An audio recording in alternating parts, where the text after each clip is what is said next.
Bonjour Marc, j'espère que tu te portes bien. Oui, très bien, merci. Toi, Claudia, très content de te voir aujourd'hui. Merci beaucoup. Alors, Marc alias Marco pour le Costa Rica. Alors, merci beaucoup, Marc, de venir à mon podcast 100% testostérone. Aujourd'hui, on va parler d'un sujet qui est fort intéressant. C'est les gens qui laissent tout tomber du jour au lendemain, leur pays, et se retrouvent dans un autre pays pour recommencer à zéro. Alors, pour les gens qui te connaissent du Québec, bien, ils vont être contents de te voir, mais pour les autres, est-ce que tu peux m'expliquer un petit peu ton parcours du avant, dans le fond, avant qui tu étais, avant de revenir t'établir à 100% au Costa Rica? Oui, en fait, moi, j'étais entrepreneur en construction au Québec. Et puis, je suis né dans une petite région du Québec, un petit secteur qui s'appelle Lac-Saint-Charles, où est-ce qu'on était. C'est un endroit qui était quand même connecté avec la nature, où est-ce que, depuis que j'étais jeune, j'ai pu vraiment connecter avec la nature. On avait, quand j'étais jeune, une petite fermette, beaucoup d'animaux et tout ça. Fait que, étant élevé dans un environnement comme ça, j'ai toujours gardé ça un peu en moi.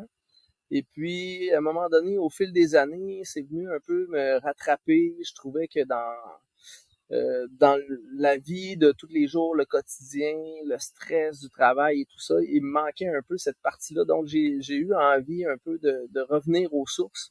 Je me suis intéressé de plus en plus aux projets d'autonomie, permaculture, l'autosuffisance, les panneaux solaires et puis tout ça. Et puis, à un moment donné, lors d'un voyage ici au Costa Rica, où j'étais venu un peu comme dans une retraite, où est-ce que j'avais besoin de me recentrer puis de m'ancrer.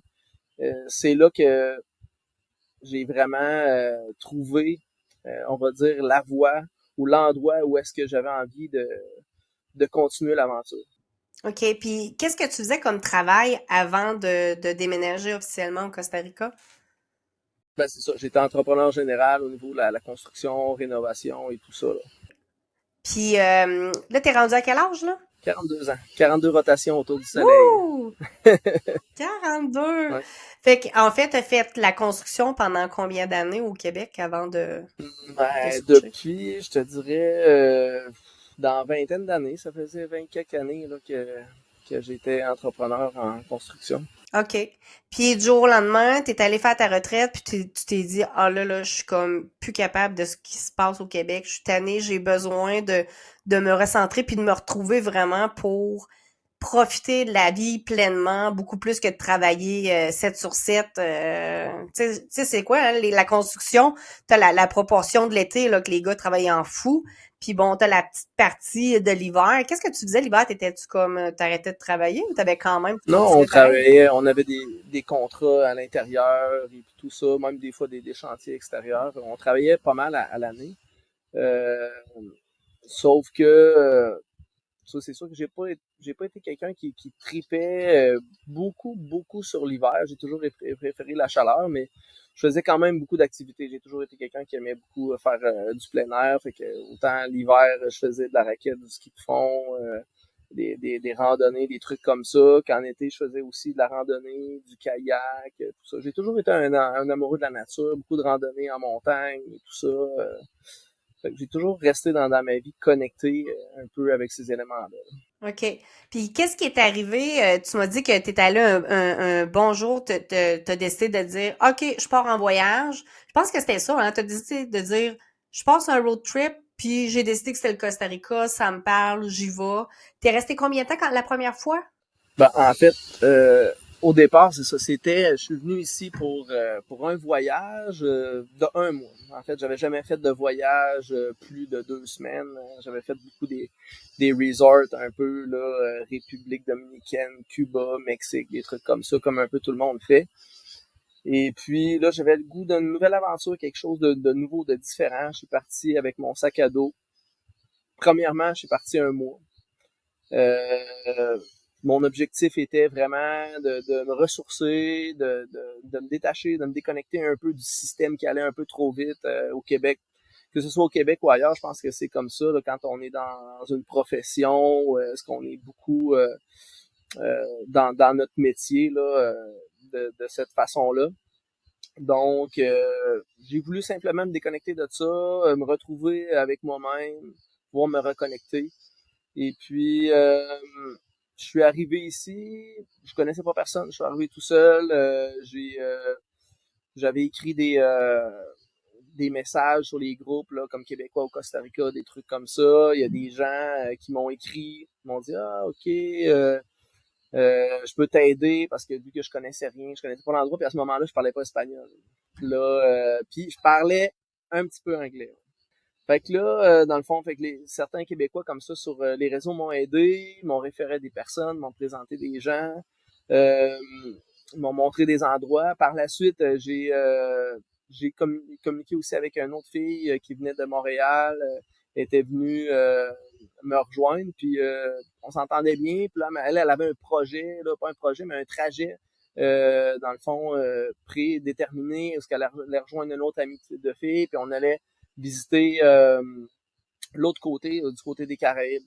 Donc, j'ai dit, OK, ça me tente. Fait que on est parti avec elle, road trip à travers du Costa Rica. On a fait un peu partout, Monteverde, aller jusque justement à Limon, Puerto Viejo, puis tout ça. La seule partie qu'on n'a pas faite à ce moment-là, c'est ça se trouve être le Guanacaste. Mais on a fait toute la partie. Fait que pendant ce mois-là, on a parcouru pas mal tout le Costa Rica, beaucoup de sacs à dos, beaucoup de toujours la brosse à dents dans le sac à tous les soirs. On a eu beaucoup de fun parce que beaucoup d'activités, beaucoup d'adrénaline et tout ça. Fait qu'on on a eu du plaisir, mais je dois te dire qu'après mon mois, j'étais quand même un peu fatigué là, de tout ça, d'être toujours sur la route. Donc, j'ai eu envie, l'appel de revenir où est-ce que je suis arrivé au départ, près de Orochal. Euh, Parce que ici, je pense que c'est l'endroit où est-ce que qui m'avait marqué le plus au niveau de la sérénité, l'énergie. Il y avait vraiment une belle vibe. Euh, donc, mon ami est reparti au Québec et puis à ce moment-là, je devais normalement repartir moi aussi parce que j'avais complété mon mois. Mais j'ai vraiment eu besoin là, de plus de temps. Donc, j'ai appelé mon agence de voyage, j'ai demandé à rallonger mes billets et tout ça. J'ai trouvé une petite habitation dans la jungle où est-ce que j'ai loué ça pendant un mois supplémentaire. J'ai connecté avec beaucoup de gens qu'on appelle ici les ticos, un autre ami qui vient du Salvador. Fait que j'ai fait beaucoup de connexions comme ça. Puis là, à un moment donné, au travers de ces moments-là, tu sais, c'est sûr que là, j'ai pris vraiment plus le temps de me connecter. J'étais à un endroit, j'étais dans mes choses, j'allais méditer tous les matins, j'allais dans la rivière, méditer près d'un arbre, tout ça. Donc, à ce moment-là, euh, avec toutes ces amitiés-là qui se sont faites, là, un soir, j'étais là en train de parler avec eux autres, puis je me suis dit, après quoi on attend? T'sais, parce que toute la vie, on dit ah, un jour je vais faire ça, quand je vais avoir atteint telle chose, je vais faire ça. Et puis à ce moment-là, je me dis mais qu'est-ce qu'on attend? T'sais? Fait que c'est là que j'ai pris la décision comme ça, en un éclair, de retourner au Québec, de vendre tout ce que j'avais, puis de fermer l'entreprise, puis de revenir construire quelque chose de nouveau ici en cherchant un nouveau mode de vie, en fait, là, quelque chose de différent, vraiment.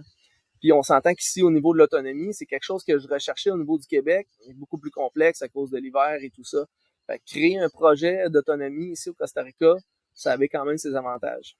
Ouais. Puis moi, je me souviens parce que, ben, écoute, on se suivait, hein, veux pas. Puis, Ouais, euh, ah oui, je veux juste te dire, si des fois le monde entend du bruit, c'est les cigales, hein, en arrière, ouais, le fond, là, que ça fait, c'est dû aux cigales. Mais écoute, on est dans la jungle, là, fait qu'on s'entend qu'on entend plein de bruit. Puis, ben, il y a plein d'animaux on va en parler absolument. d'ailleurs dans la suite du podcast. Mais, je me souviens, dans le temps, je veux que tu t'expliques, en fait, une fois que tu as décidé de prolonger, là, c'est quoi, c'est 2 mois finalement au lieu d'un mois, c'est ça? Ouais, OK. 2 mois. Bon, dans le 2 mois, là, tu me parlais que de l'autre côté de la rivière, tu avais loué une cabane. Je veux que tu m'expliques, là.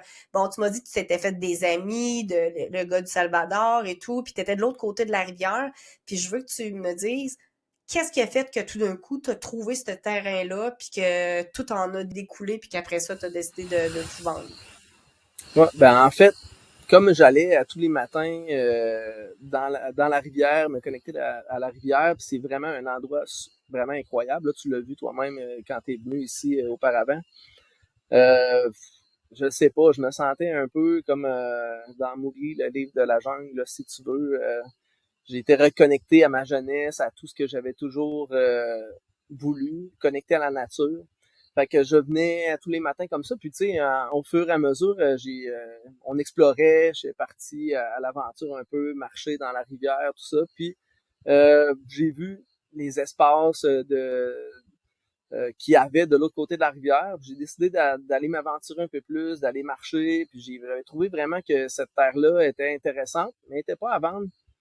Puis j'avais questionné mon ami à ce moment-là s'il savait par où était l'accès à ce terrain-là, parce que je le trouvais vraiment intéressant. Tu sais. Puis faut dire aussi que je m'étais mis quand même activement, j'avais vraiment pris la décision cette fois-là de revenir ici pour acheter une terre et tout ça. Fait on avait quand même commencé à visiter plusieurs endroits, puis je cherchais un endroit comme celui-là, vraiment, avec la rivière et tout ça. Et puis, écoute, ce terrain-là m'est arrivé dessus un peu comme par magie, parce que, comme je te dis, il était pas à vendre. De fil en aiguille, avec la personne qui me présentait des terrains, qui venait avec moi visiter des terrains, à un moment donné, il m'a appelé puis il m'a dit écoute, je pense que enfin là j'ai trouvé ton terrain, je sais vraiment ce que tu cherches. Puis mais ça à ce moment-là, j'étais déjà revenu ici là, dans le fond. J'avais décidé de déménager ici, j'avais pas encore de terre, je suis déménagé ici. Puis là, ça a pris un certain temps où est-ce que je cherchais encore. Puis là, c'est ça, ce gars-là qui avait commencé même avant la première fois à me montrer des terrains. Là, il m'a appelé puis il m'a dit là, vraiment, il dit on en a visité plusieurs, là, mais là, je suis certain que ça, c'est le tien. Et puis on est allé le voir et puis finalement, ça s'est avéré que vraiment, c'était mieux. Question comme ça, une fois que tu as fait ça, t'as trouvé vraiment, mais c'était quoi qui t'a fait tant triper dans cet endroit-là plutôt que toutes les autres? Ça arrive, c'est de la jungle pareil partout, là, que tu sois un petit peu plus loin ou là, c'est la même chose Ouais, aussi, mais là. c'est vraiment un nouveau feeling, un nouveau énergétique, je te dirais. J'ai senti quelque chose, une vibration spéciale. Il y a quelque chose qui m'a appelé là, en fait. Quand je suis venu la première fois, tu sais, je suis venu totalement au hasard, là, tu sais. Je connaissais pas le Costa Rica, je connaissais pas l'endroit. En fait, j'ai mis mon doigt sur la carte en cherchant un logement Airbnb.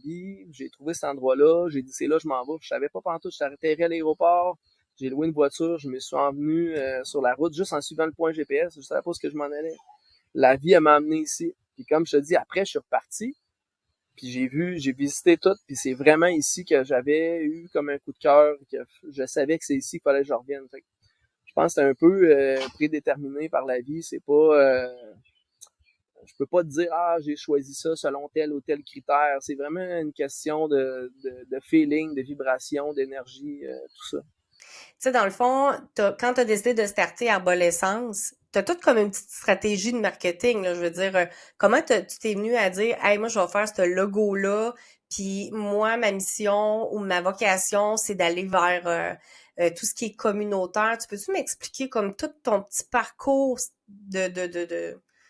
Un peu, c'est ça, parce que toi, tu as une vision de la vie, c'était vraiment ton côté communautaire, puis c'était vraiment de l'entraide, c'est mieux.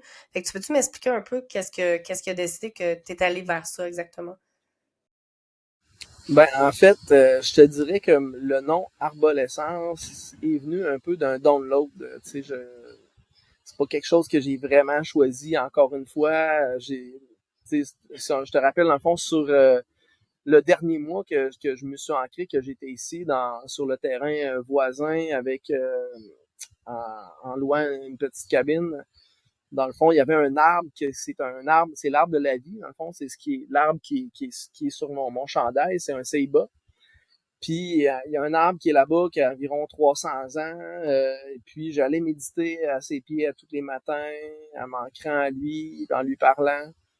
Puis à un moment donné, je sais pas, je me suis réveillé, comme je te dis, c'est un download, le nom était là, Arbolescence, puis le projet est en train de naître à l'intérieur de moi. Fait que c'est lors de des conversations que j'avais avec mon ami de Salvador que j'ai rencontré à ce moment-là, sur les réflexions sur la vie, l'autonomie et tout ça, tu sais, puis j'ai eu envie de m'associer avec d'autres personnes, de créer un groupe, une petite communauté justement où est-ce que on pourrait atteindre un niveau d'autonomie puis s'entraider. Et c'est sûr que c'est pas quelque chose que nécessairement j'ai inventé là, tu sais, parce que des communautés, il y en a partout là, tu sais, il y en a partout dans le monde. Ici au Costa Rica, il y en a peut-être au-dessus de 200. Il y en a beaucoup qui sont même pas répertoriés, tout ça. Fait que je suis pas venu réinventer le monde, j'ai pas réinventé la roue avec ça, mais je pense que ça fait partie des projets euh, qui qui vont changer le monde petit à petit, en fait. C'est que il y a beaucoup de personnes qui ont cru en ce nouveau rythme de vie, en cette nouvelle structure de vie-là, qui en fait, je dis nouveau, mais si on regarde, c'est plutôt de revenir aux sources de nos ancêtres, les tribus et tout ça, qui fonctionnaient très bien de cette façon-là. Donc, c'est un peu ça, comme je te dirais, mais c'est venu d'une façon fluide. C'est pas quelque chose que j'ai pensé, que j'ai planifié, tout ça. C'est juste venu à moi comme ça, là, comme un peu comme un download en fait. T'as écouté ton cœur, tes intuitions, puis ça t'a amené dans cette direction-là.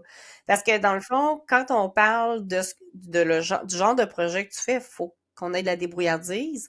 Il faut qu'on ait aussi du leadership. Et je pense que l'effet que tu as été entrepreneur auparavant, ça t'amène quand même certaines qualités, certaines compétences pour tout gérer ça. Parce que on s'entend, t'es parti d'une étape parce que t'as tout quitté, t'as vendu tes maisons, t'as amené ton chien au Costa Rica, puis ça, c'est un autre processus aussi, là. Avoir la cage, puis les assurances, c'est compliqué, là, parce que toi, t'as un pitbull, on va se le dire. Fait que il y avait tout un processus. Là, après ça, t'es allé acheter le terrain. Le terrain, on s'entend que le terrain, il est rempli d'arbres, puis je veux dire, il est à l'état naturel. Donc, si tu veux l'améliorer dans ton environnement pour faire un projet comme celui-là, tu as tout qu'un processus aussi. Il faut que tu penses, ben, premièrement, tu dis que tu as des animaux. Là, maintenant, tu as des animaux, tu as des épices que tu t'es faites, tu as des fruits, des légumes. Il a fallu que tu coupes, je me souviens, tu me parlais, il me semble, que tu coupais des bambous pour être capable de, tu sais, il faut que tu utilises ce que tu as sur ta grande. C'est un grand terrain ou c'est une terre? Je sais pas comment t'appelles ça, là. Ben, c'est comme une terre, on appelle ça. Ici, au Costa Rica, on appelle ça une finca, là, dans le fond. Comme, j'ai 25 hectares, en fait, de terre. C'est quand même pas mal, on s'entend, là. Fait que, tu sais, puis après ça, ben, ça te prend des matériaux. J'imagine, c'est vrai, faut que je te dise ça. Toi, tous tes outils, je m'en souviens, quand t'es parti, tu t'es pris 2 valises, puis tu t'es foulé, dans le fond, les outils, tous les outils de base que tu pourrais avoir. Mais c'est sûr qu'entre-temps, tu as besoin de racheter des équipements. T'as pas le choix, tu pars de zéro, là. Fait que puis je sais que tu t'es acheté un conteneur, comme là, on va se le dire. Tu as un magnifique conteneur, c'est trippant à voir tout ce que tu es capable de patenter, on va dire comme ça, pour à l'état naturel, dans un environnement, c'est comme de jungle.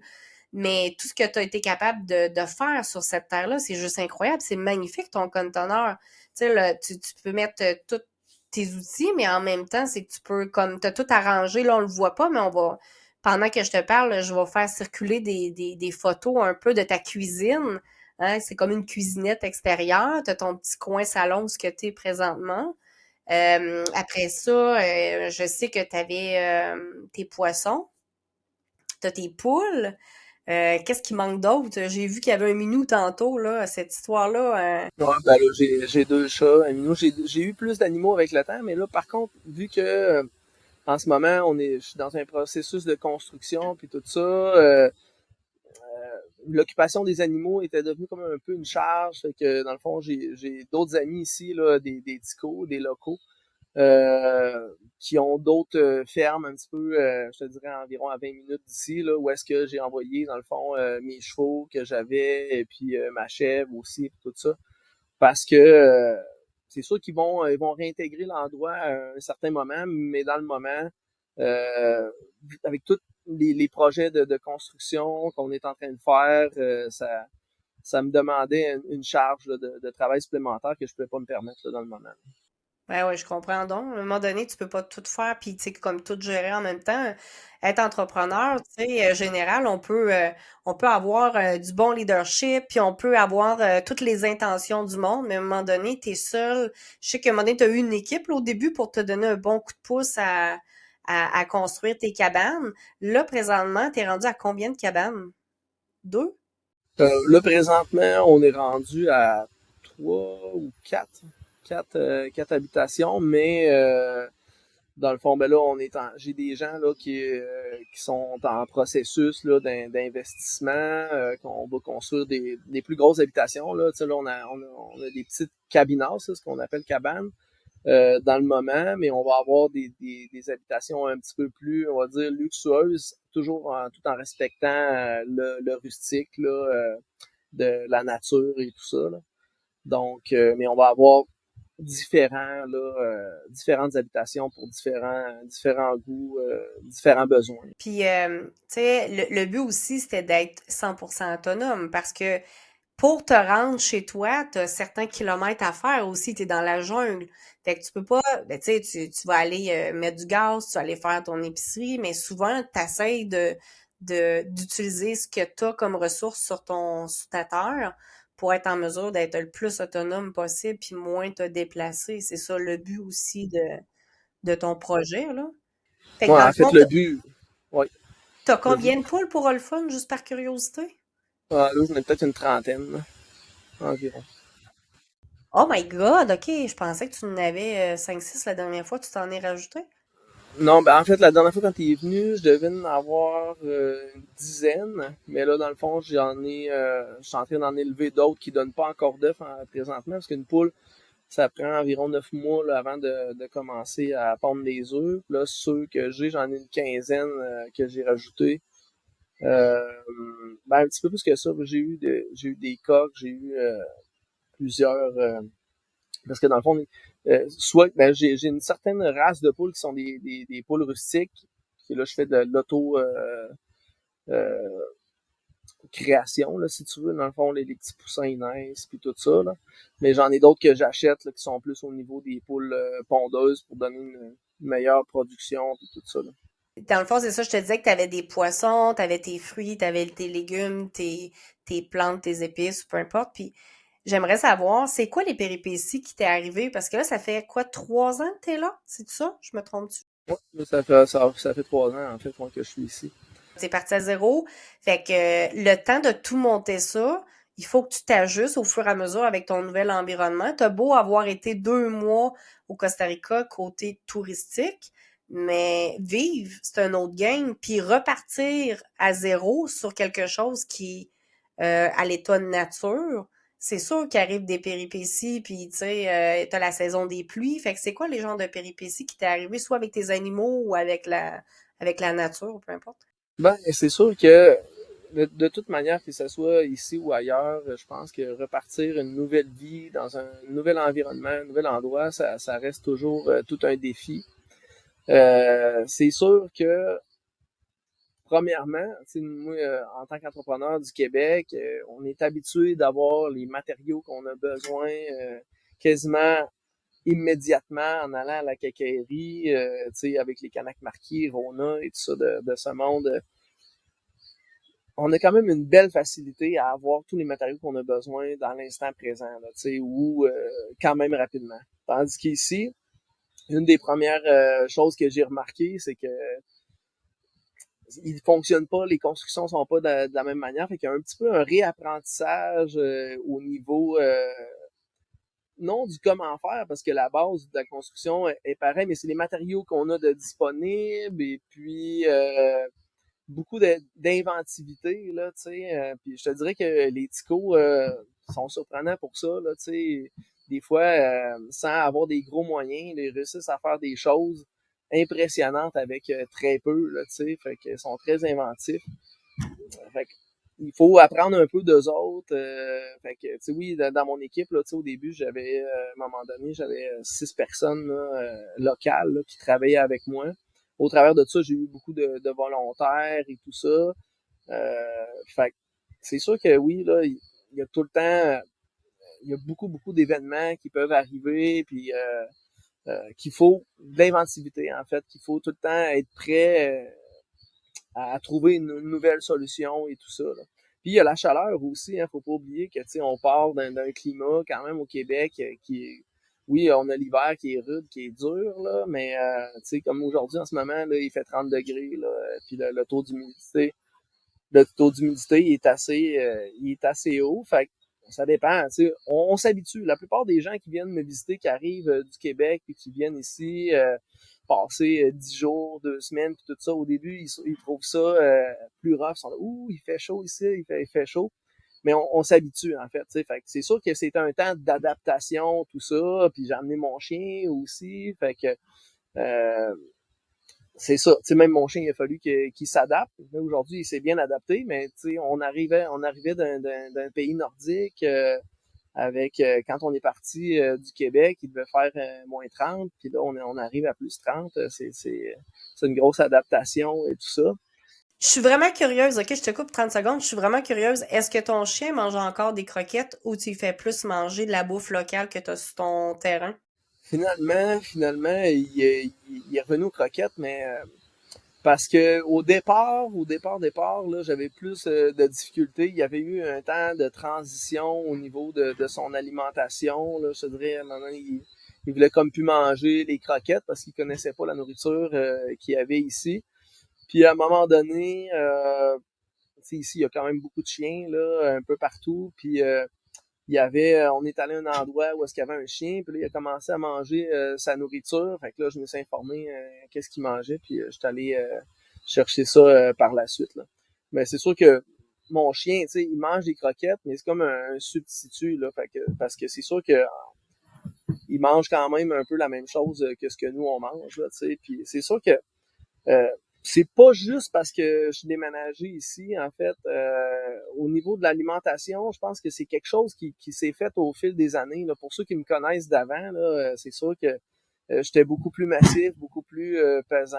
Là, tu sais, j'étais quand même, je me suis entraîné dans le temps, tu sais, puis j'avais monté. J'étais beaucoup plus massif. Fait que les gens qui me voient en photo, tu sais, peuvent se poser des questions. Mais première des choses, c'est que la chaleur ici, la plupart des gens que je connais, les Québécois, ils ont tous perdu du poids hyper rapidement là, à cause de la chaleur. C'est une nouvelle adaptation. Le corps, il se rend compte là, qu'il n'y a plus besoin d'emmagasiner toutes ces graisses-là pour pouvoir se protéger du froid. Fait qu'après un certain temps, là, naturellement, là, on perd du poids. Là. Je te dis pas si vient passer 2 semaines, ça marchera pas, mais après au moins un an, là, Ah non, non, mais ah, non, non, t'as peu, t'as peu, t'as peu, t'as peu. Moi, j'ai été avec toi, tu sais, dans le fond, moi, j'étais partie, quoi, 3 semaines, moi aussi. Fait que j'ai fait comme 2 semaines avec ma famille l'année passée, en avril, puis j'ai fait une semaine avec toi. Mais c'est vrai qu'il fait tellement chaud, tu manges à des heures comme des fois différentes, puis tu manges différemment avec ce que tu as sur, dans le fond, les œufs, les fruits. Ben, au final, veux pas, puis tu bois beaucoup d'eau parce que juste te parler, ça dégoûte, là. Tu transpires tout le temps tant que c'est humide. Fait que quand tu reviens chez vous, oui, je me suis pas pesée, là, mais ça apparaissait clairement dans mes vêtements. Fait que ce que tu dis, c'est vraiment la vérité, là. ouais, ouais, c'est sûr que ça peut paraître en 2, 3 semaines, mais ce que je veux dire, c'est que quelqu'un, tu sais, mettons, je vais donner par exemple, là, tu sais, mon neveu, il est venu me visiter, à un moment donné, il est resté 9 mois, là. Puis je pense qu'il a perdu quelque chose, pas loin de 80 ou 100 livres, là, tu sais, pendant le temps. Puis il a pas fait de régime spécial. Oui, c'est sûr qu'il, tu sais, il mangeait un peu la même chose que moi, mais, tu sais, il a gardé quand même un peu ses habitudes. Il a pas changé totalement son alimentation, je te dirais, à avoir une alimentation parfaite. Il a fait quand même des efforts, mais tu sais, pour perdre un 80, 90, 90 livres, là, tu sais, je pense que vraiment la température il est pour quelque chose. Et c'est sûr qu'ici, tu sais, l'alimentation, mais comme je te dirais, c'est un processus, tu sais. C'est sûr que j'étais quelqu'un qui mangeait quand même bien en partant au Québec, mais ici, petit à petit, tu sais, on apprend vraiment à manger beaucoup plus de légumes, puis des fruits, puis des protéines végétales. Je mange encore du poulet, là, tu sais, j'ai des poulets que j'élève, tu sais, puis que dans le fond, je tue pour manger, mais ma consommation de viande, au niveau de la viande rouge, c'est très très rare, là, une fois de temps en temps, je te dirais quand je suis invité quelque part ou qu'on va manger au restaurant, tu sais, je suis différent, mais la plupart du temps, je mange du poisson. J'ai un de mes amis aussi, Martin, là, qui organise des tours de pêche là, ici dans la région. Puis écoute, il y a tout le temps du poisson à profusion. Ils font des pêches extraordinaires, puis ils en donnent à tous les amis de la gang. Là. Fait que, tu sais, souvent, je mange quand même beaucoup de poisson, qui est quand même une viande qui est extra maigre. Là, tu sais, fait que, ouais. Mais juste qu'on revienne à la question initiale, parce que là, tu as répondu à mon autre question, sauf que je veux que tu me reviennes sur, parce que moi, je me souviens, on a eu des conversations, puis tu me disais, premièrement, quand il y a la saison des pluies, toi, dans le fond, pour te rendre sur ton terrain, il faut que tu traverses la rivière avec ton Jeep. Fait que là, je sais que c'est en train de construire un pont pour que si, mettons, tu as des VR qui vont être en location, qui vont venir sur ton terrain, ils vont pouvoir traverser. Mais là, présentement, toi, tu traverses. Qu'est-ce que ça fait quand il y a les grosses saisons de pluie puis que c'est le gros déluge? Parce que ça arrive, là. Ça n'est une péripétie que tu te dis, hey, je suis même prêt de traverser sur ma propre terre, t'es dans le chenoute. Ouais, mais en fait, ça arrive pas si souvent que ça. C'est sûr que la saison des pluies, le niveau de la rivière va monter, mais c'est toujours comme constant. Ce qui arrive, c'est quand il y a des grosses pluies fortes, le niveau de la rivière peut monter, puis vraiment beaucoup. Là. Tu sais, ça peut monter d'environ 2 mètres one shot. Fait que ça va durer, ça, peut-être une durée de 3 4 heures, puis après ça, la rivière rebaisse, puis on est capable de passer. Puis en général, dans la saison des pluies, il mouille le soir, la nuit ou des trucs comme ça. Fait que je te dirais, dans mes 3 ans, là, c'est arrivé une fois que je suis arrivé le soir, puis c'est parce que j'avais été manger chez des amis, et puis je suis revenu tard. Puis là, il y avait plus, que j'ai pas été capable d'entrer mon véhicule sur la propriété. Mais on a construit quand même un petit, on va appeler ça un canopy. Là. Dans le fond, c'est comme une petite cage en métal avec un wire d'acier, comme un peu une tyrolienne. Puis on se tire d'un côté à l'autre là, de la rivière. Fait que ça, c'est une solution temporaire, comme je te dis, mais après, je m'en ai servi, tu sais, je m'en sers à l'occasion, mais que j'ai été obligé de m'en servir parce que je pouvais pas entrer sur la propriété, ça m'est arrivé une fois en 3 ans. Fait que c'est quand même pas si mal. Mais OK. Mais c'est quand même une petite péripétie, le fun à raconter que tu fais de la oh, tyrolienne ouais, non, pour non, c'est ça, aller de c'est quand ton même cool, là, tu côté de sais. terrain. Mais tu sais, en général, c'est que des fois, les gens, ils vont venir ici, puis qu'ils louent pas toujours des 4x4. Euh, c'est plus facile, je dirais, de passer par là. Fait qu'ils laissent, j'ai un stationnement de l'autre côté, ils laissent leur véhicule de l'autre côté, puis ils peuvent passer, entrer et sortir là facilement. Mais là, je suis en train d'aménager le chemin là aussi pour que ça se passe en véhicule. Là, tu sais, j'ai eu des gens cette année qui avaient pas nécessairement un 4x4, puis on était capable de les faire passer parce que le chemin est quand même beau. On s'entend que le passage où est-ce que je passe dans la rivière, là, tu sais, c'est sûr que j'ai des piscines dans la rivière, des endroits où est-ce que c'est plus profond, mais tu sais, le passage où est-ce qu'on passe avec les voitures, tu sais, on a à peu près un pied d'eau là maximum, fait que c'est quand même pas si mal. Là. Mais c'est ça. Fait que comme je te dis, oui, on est dans un processus là. Dans le fond, ça m'a pris quand même du temps. Ça m'a pris environ 1 an, peut-être 1 an et demi à avoir les permis là, de la ville pour pouvoir faire le pont. Puis, tu sais, le pont, là, ça va coûter environ 220 000 américains là, pour faire le pont.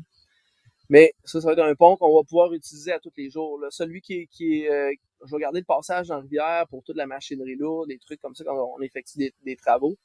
Mais le but, là, c'est vraiment d'utiliser le pont là, au jour le jour là, qu'on va construire prochainement. Comme je te dis, c'est sûr qu'on a des tonnes de projets. On aimerait ça tout faire en même temps, mais il faut apprendre aussi à prendre ça un jour à la fois, puis faire un projet, terminer ce projet-là, puis en faire un autre. Fait en tout cas, on a obtenu le permis pour le faire, fait que donc c'est dans la liste de projets. Mais je ne sais pas si ça va être cette année parce qu'on a encore pas mal de construction à faire. Puis, concernant tes poissons, je sais que tu avais plein de sortes de poissons. Qu'est-ce qui est arrivé finalement? Ça me donne une autre péripétie que tu m'avais raconté. Il y avait une histoire de piscine, là, en tout cas, que tu mets tous tes poissons, puis il y a eu des Ouais, c'est complications. ça. Ben, dans le fond, on élève du tilapia, là, qui est quand même un des poissons les plus faciles à élever en pisciculture, là. Et puis, ben écoute, j'avais jamais fait ça de ma vie, là, tu sais, c'est toutes des choses que je suis en train d'apprendre.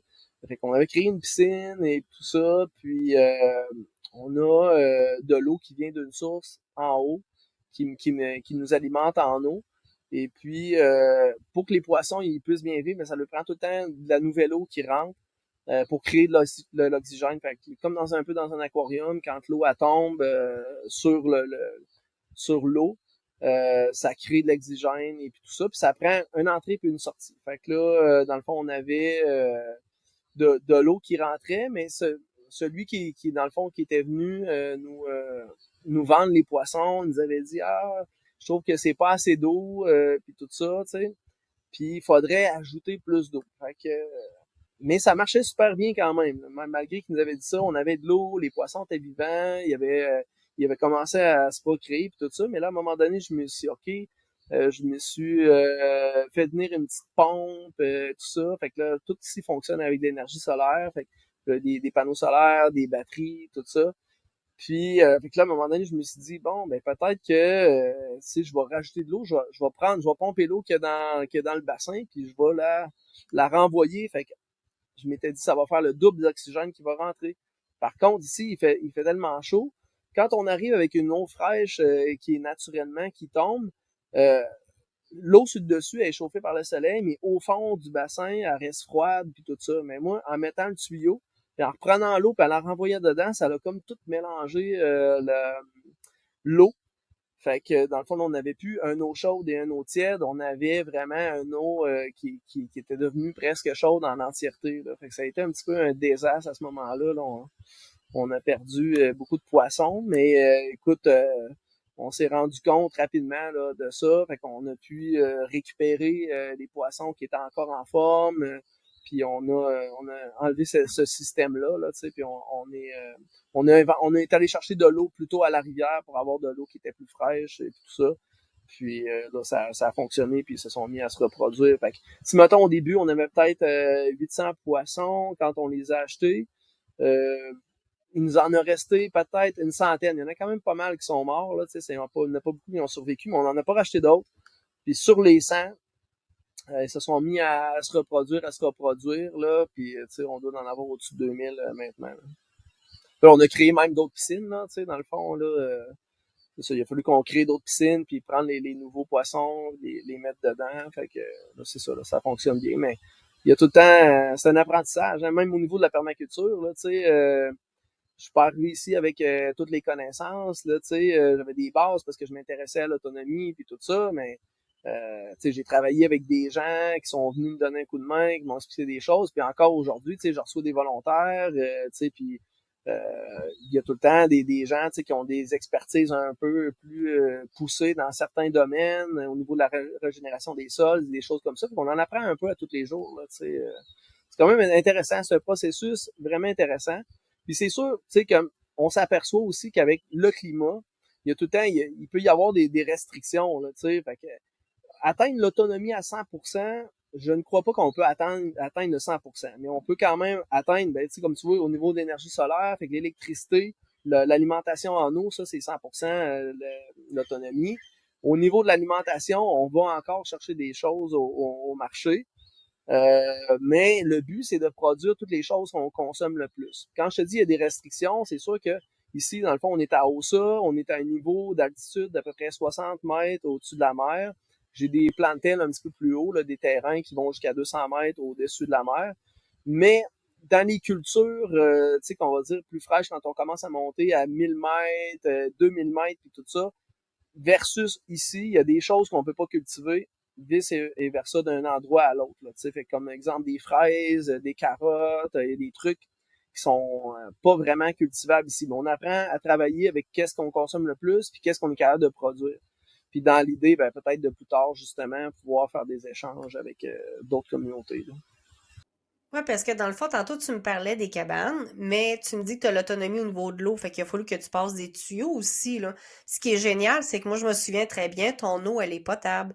J'ai jamais eu de problématique au niveau de l'eau, fait que ça, c'est comme l'eau de la source, fait que ça, c'est génial. Puis au niveau des toilettes puis de la douche, explique-moi ça, parce que c'est un autre concept, ça aussi. On s'entend que t'as pas une toilette qui flush, là.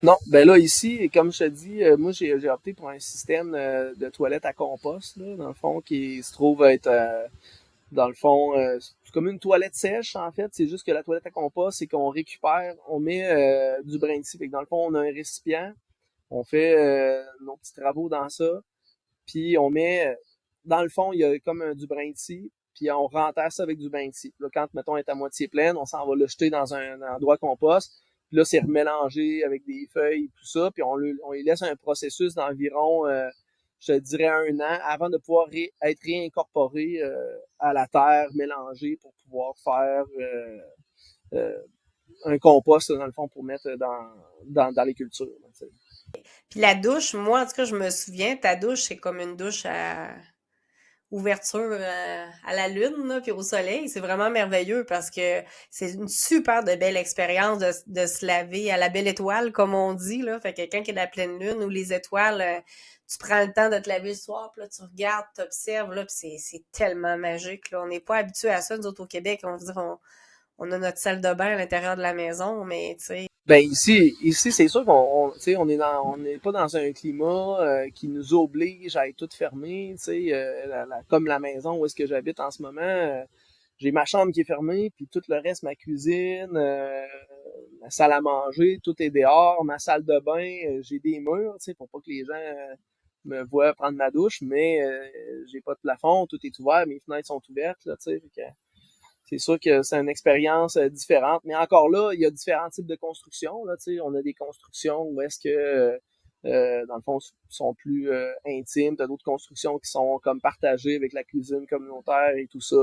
Puis éventuellement, mais là, tu sais, avec les nouveaux investisseurs qui arrivent aussi, on va construire des maisons qui vont être plus des, des, des, des salles de bain conventionnelles, normales, avec une toilette avec de l'eau. Par contre, dans le fond, ça va être des biodigesteurs qui font que on n'a pas un entretien à faire comme, mettons, une fosse septique, des trucs comme ça, tout ce qu'il faut la vider. Lui, dans le fond, il autodigère tout le contenu. Fait qu'on n'a pas aucun entretien à faire à ce niveau-là. Puis on va utiliser aussi, dans le fond, des systèmes de drainage à phytoépuration avec des plantes pour les eaux grises, mettons, comme la douche ou des trucs comme ça, là, tu sais, ou le robinet de la cuisine. puis là, je veux juste mentionner pour pas que le monde stresse si le monde viendrait qu'à louer tes cabanes. Moi, j'ai dormi dans une merveilleuse petite cabane, mais c'était fermé. Puis, je veux dire, t'avais tout mis, ben, c'est pas des rideaux, mais c'est, comment t'appelles ça? C'est des scrims? On peut-tu dire ça tout autour de Ouais, ton mais dans le fond, il y a des cabane? moustiquaires partout. Mais oui, Ouais. il y a des rideaux aussi pour l'intimité, là, tu sais, mais l'idée, c'est d'être Puis là. là, j'ai pas vu de bébite là qui a rentré Non, dans non, ma. Non, non, c'était correct, là. non, non. Non, non, mais c'est ça. Quand tout est fermé avec des moustiquaires, fait que tu sais, si tu laisses pas la porte ouverte, c'est comme un peu n'importe où. Les bébites, ils rentreront pas vraiment. Et ça permet une aération où est-ce qu'on n'aura pas besoin d'air climatisé ou ces trucs comme ça. Là, tu sais, fait on est vraiment ouvert sur la nature le plus possible. Et puis pour le reste, c'est ça. Dans le fond, tu sais, être le plus. Là, on t'a parlé, dans le fond, des toilettes, les douches, la cuisine communautaire. C'est ça. Dans le fond, c'est un autre style de vie de qu'est-ce qu'on est habitué au Québec, en fait, là. Tu sais, vraiment plus en connexion avec la nature. Puis t'as aussi la rivière, faut le mentionner, parce que t'as la rivière que je te parlais depuis le début. Ce qui est génial, c'est que t'as une petite cabane, puis tu sors de ta petite cabane, puis tu as envie d'aller à la rivière, tu vas juste en arrière, puis la rivière, elle est là.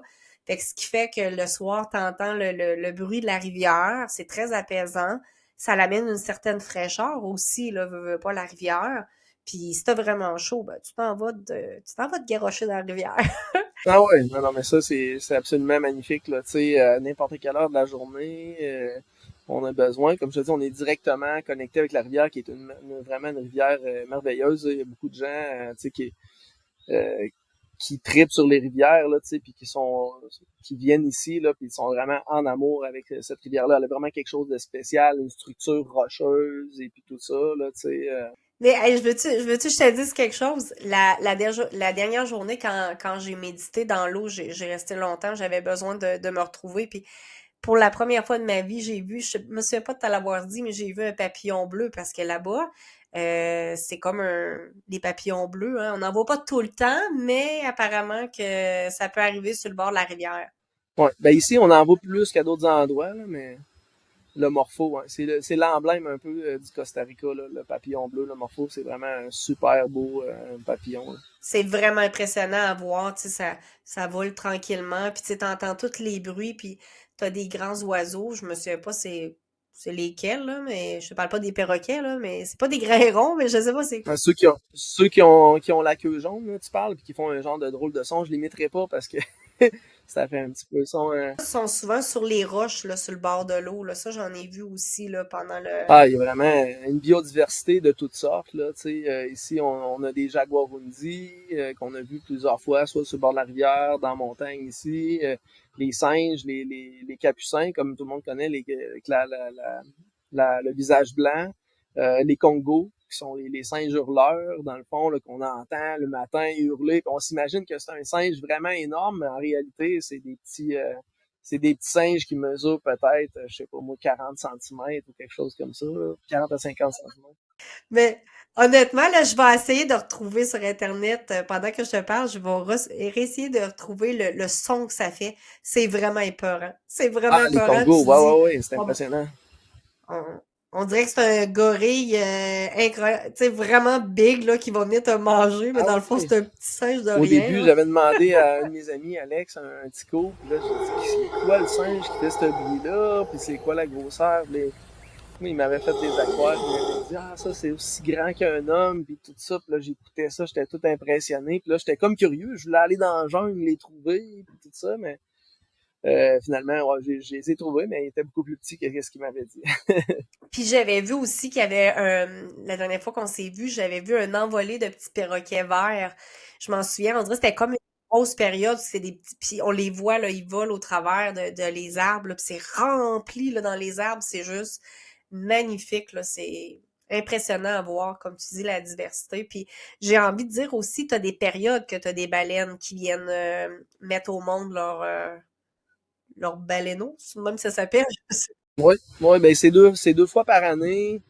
Ben en fait, c'est les baleines, c'est les baleines qu'on a au Canada en fait qui descendent ici pour venir donner naissance dans les eaux chaudes qui sont plus, je dirais, propices à donner naissance, puis pour la nourriture du petit, tout ça. Fait que la baleine, elle reste ici pour tout le temps, là, dans le fond, de donner naissance, puis jusqu'à temps que le bébé il soit assez grand, assez fort pour pouvoir se défendre. Puis à ce moment-là, ils repartent, puis ils reviennent, mettons, vers le Canada. Mais t'as ceux qui viennent du Canada, puis t'as ceux qui viennent aussi du pôle sud, là, dans le fond. Fait que t'as deux saisons. Fait que c'est les baleines qui viennent du nord, les baleines qui viennent du sud, là, qui viennent ici donner naissance. OK. Puis je vais continuer dans ma lignée, mais j'aimerais savoir, dans les 3 ans que tu as été là, on s'entend que l'homme que tu étais au Québec versus toutes les compétences puis toutes les expériences que tu as acquis parce que c'est des choses des apprentissages que tu as fait que tu ne connaissais pas. T'as-tu fait des prises de conscience? Tu sens-tu que tu t'es transformé en tant qu'homme? La personnalité que tu es doit plus être du tout l'homme que tu étais avant, là. C'est évident, à chaque fois qu'on embarque dans un changement de vie, je pense que c'est des transitions, puis tout ça, puis c'est un processus de transformation qui est continuel, en fait. Fait que c'est sûr et certain que depuis le début, tu sais, puis qu'on marque même plusieurs années, là, 10 ans en arrière, j'ai eu un processus d'évolution qui m'a amené jusqu'à ce certain point-là où est-ce que j'ai eu envie de repartir à zéro, là, tu sais. Puis je sais pas si c'était un peu la crise de la quarantaine, on pourrait, on pourrait dire ça, mais tu sais, j'avais pas encore 40 ans, mais j'étais tout proche. Fait que tu sais, j'étais en train de préparer ma nouvelle partie de vie. Puis encore, depuis que je suis arrivé, comme je te dis, c'est un processus vraiment de transformation où est-ce qu'on travaille à tous les jours, tu sais, puis il n'y a jamais rien qui est parfait, tu sais, mais je pense pas qu'un jour on va atteindre la perfection, mais on travaille petit à petit à devenir une meilleure personne. Puis là, tu sais, en ce moment, on travaille vraiment en créant une communauté sur l'art du vivre ensemble, puis tu sais, travailler en tant que groupe. Là, tu sais, des fois, c'est différent parce que quand on est au Québec, on est chacun dans nos petites maisons, tu sais, on travaille, puis après ça, on se retrouve chez nous le soir avec notre blonde, notre femme, les enfants, puis tout ça. Et puis, tu sais, on se retrouve dans notre petite bulle. Mais quand on est en train de créer une communauté, là, il faut vraiment apprendre à vivre avec plus de gens et tout ça, puis avoir des discussions un peu différentes. Puis ça, c'est un processus aussi qui porte à la transformation, là, tu sais. Je pense que c'est un peu ça le but de l'exercice, là. Ah, vraiment. Puis je me souviens une chose qu'on avait faite, ben, tu sais, qu'on a discuté, je me souviens. Tu m'as dit, quand tu étais jeune, euh, toi, t'avais tout le temps, t'aimais beaucoup la jungle de Mowgli, hein, puis t'étais un gars qui se faisait des petites cabanes dans le bois, puis tu rêvais donc d'être dans la nature et tout. Fait que 42 ans plus tard, t'es rendu au Costa Rica, t'as réalisé ton rêve, puis tu veux inspirer d'autres personnes dans ta communauté à investir un peu avec toi pour être capable d'avoir une commune sur cette terre-là, puis devenir le plus possible 100% autonome. Fait que peux-tu me parler d'arborescence parce que c'est pas juste de faire de la location. Je pense que tu avais d'autres projets, soit de la méditation ou tu peux-tu m'en parler pour le monde qui aimerait peut-être ça investir avec toi pour faire partie de ta communauté? Ouais, ben en fait, c'est sûr que, comme je te dis, tu sais, il y a plusieurs volets au niveau de ce projet-là. Fait que, tu sais, c'est difficile des fois à expliquer, comme tu dis, en quelques mots. Mais dans le fond, c'est sûr que le volet de l'autosuffisance, l'autonomie, comme que je te dis, je répète encore une fois, c'est sûr que je promets pas à personne qu'on va atteindre le 100% parce que tu sais, aujourd'hui dans le système où est-ce qu'on vit, atteindre le 100%, je le vois un petit peu compliqué, mais d'être capable d'aller, de tendre vers l'autosuffisance le plus possible, ça oui, il y a aucun souci là-dessus. Après, au niveau, dans le fond, le projet, dans le fond, c'est un projet où est-ce que, comme je te dis, c'est un projet de transformation. Fait que les gens que j'invite, dans le fond, à venir faire partie du projet, faut que ce soit des gens, première des choses, qui ont un peu les mêmes états de pensée que qu'est-ce qu'on parle depuis tout à l'heure. Tu sais, des gens qui sont intéressés à l'autonomie, mais sont aussi intéressés à la transformation personnelle, que tu sais, c'est pas des gens qui viennent ici genre juste pour faire une business puis de parler d'argent, tu sais, c'est vraiment un concept différent où est-ce qu'on va s'unir ensemble pour créer un projet, pour donner l'exemple aux autres, pour montrer que oui, ça se peut de vivre d'une manière différente. Fait que ça, c'est une partie. Puis dans ça, c'est sûr que dans le fond, on aimerait ça créer, dans le fond, un centre on va dire un centre de retraite. Là. C'est sûr que c'est pas du nouveau, encore une fois. Il y a beaucoup de gens qui l'ont fait. Mais moi, ce que je veux, c'est vraiment faire quelque chose qui va aider les gens. Ça va aider les gens à se retrouver. Fait que ça sera pas, mettons, comme des retraites de yoga ou comme il y a plein de gens qui font ça. Là. Je veux vraiment aller chercher quelque chose qui va englober un peu toute la guérison. Que ce soit la guérison, comme je te dis, au niveau de l'alimentation, apprendre à s'alimenter, cultiver de façon organique. Après ça, des séances de méditation, des séances aussi au niveau de l'entraînement physique. Fait que, c'est de travailler sur tous les aspects de la guérison, autant, comme je te dis, la santé du corps, que ce soit de faire du sport, manger, tout ça, autant la santé de l'esprit, puis toutes ces choses-là. Fait que je veux vraiment aller chercher, créer quelque chose là, de différent de ce qu'il y a présentement, pour vraiment que les gens viennent ici puis qu'ils vivent une transformation. C'est ça l'idée. Là. Faire partie d'Arbolescence, c'est faire partie de la transformation. Mais ça, c'est quoi ce que je vais te dire par rapport à ça, c'est qu'on a beau avoir plein de personnes qui partent des communes, mais qu'est-ce qui fait la différence? De un, c'est que ton environnement va être, même si c'est Costa Rica, ton environnement va être différent, tes expériences vont être différentes, les personnes qui vont intégrer ta communauté vont être uniques. Fait au final, t'as beau partir plein de communautés, chaque personne ou chaque endroit va être unique en son genre. Ça va juste dépendre si la personne veut vibrer un peu avec ta fréquence, avec ton projet, avec l'environnement. C'est tout ça qui va faire que ça va être unique, ton projet, là. Ça a beau être, comme je te dis, une commune, c'est Arborescence, c'est différent. Puis comme tu dis, c'est une autre étape de transformation.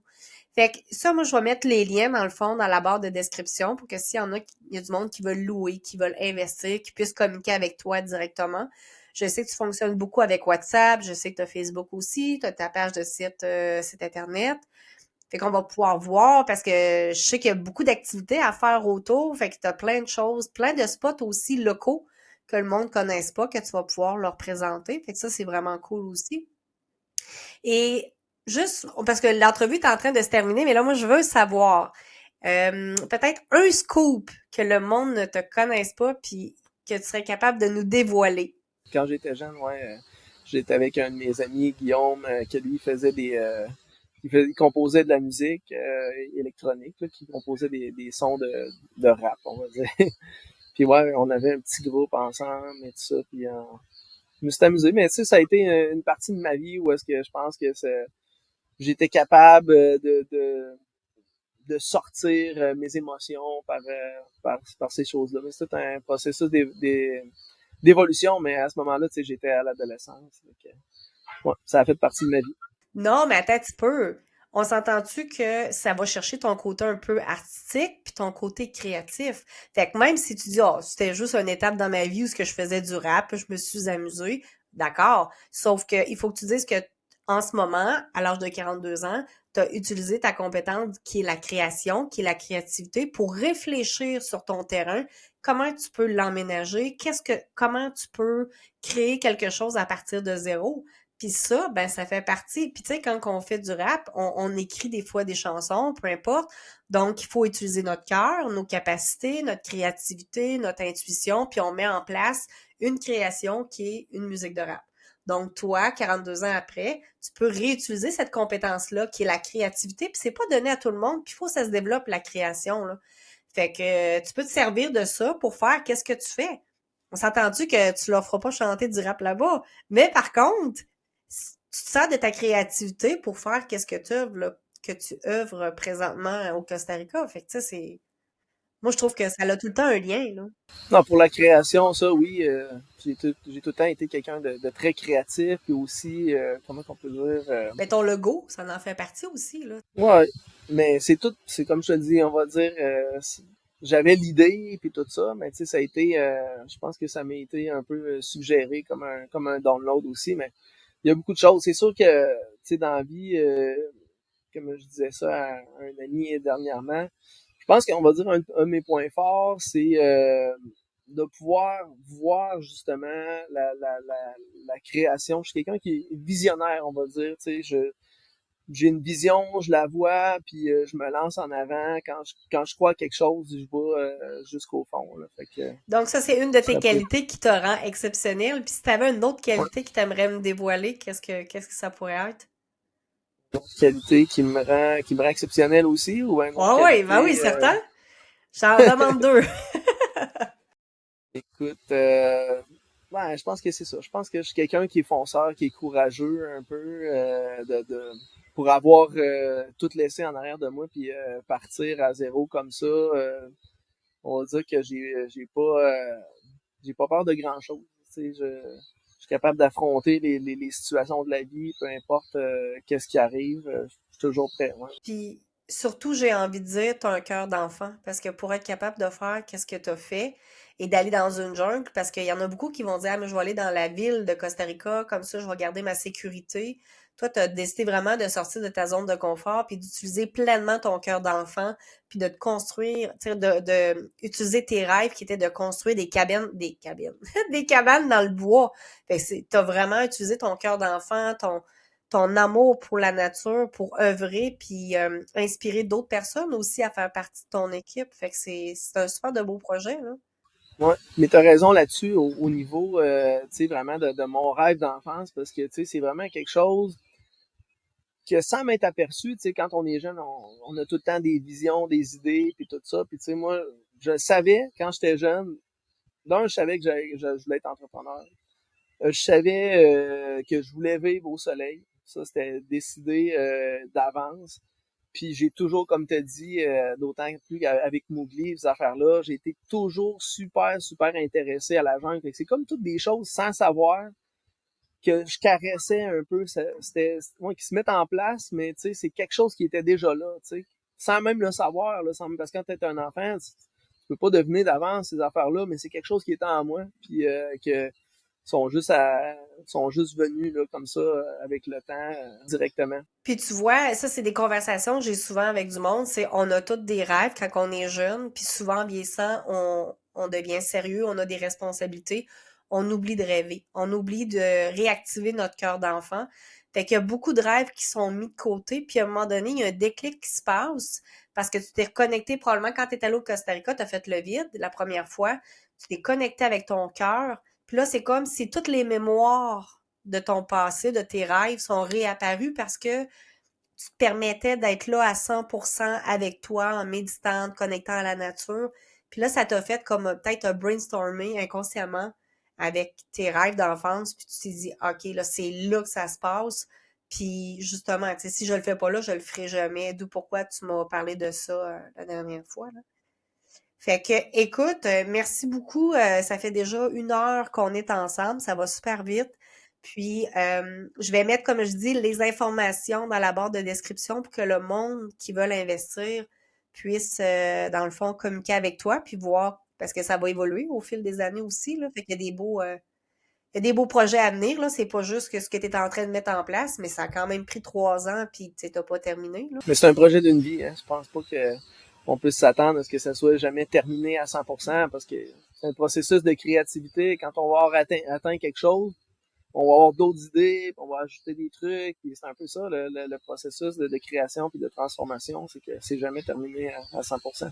Non, mais quand on est passionné, par exemple, c'est plus, ça devient comme, ça fait partie de ton environnement, ça devient plus un travail acharné comme quand tu étais sa construction au Québec, là. C'était différent. Alors, merci beaucoup, Marco, hein, d'être venu à mon podcast 100% testostérone. Puis, je te souhaite le meilleur pour la suite des choses au Costa Rica. Puis, rappelle-moi juste le nom de la ville où tu es situé exactement. Ici, ben, j'étais à côté de Orochal. C'est sûr que le nom de la ville ici, c'est Punta Mala, mais c'est pas vraiment connu. Dans le fond, pour les gens qui peuvent plus se situer, là, j'étais à 20 minutes de Uvita, au sud d'Uvita.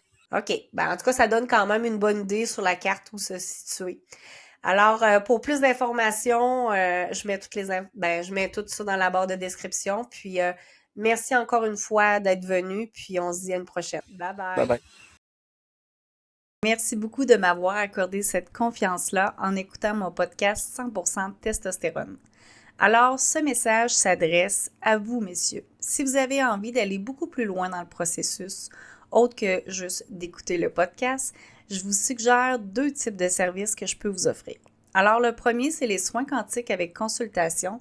Ce sont des soins qui sont basés sur 4 semaines à coût de 2 heures par semaine.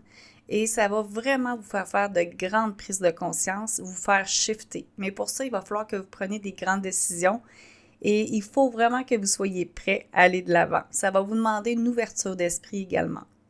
Ensuite, j'ai ma formation Leader Quantique, puisque je suis coach et formatrice pour les hommes entrepreneurs. Donc, c'est une formation sur 20 semaines qui est basée sur le développement personnel et l'énergie quantique. Encore une fois, je vais pouvoir vous en dire beaucoup plus en privé si vous en portez de l'intérêt. Je vous souhaite une magnifique journée et on se dit à bientôt!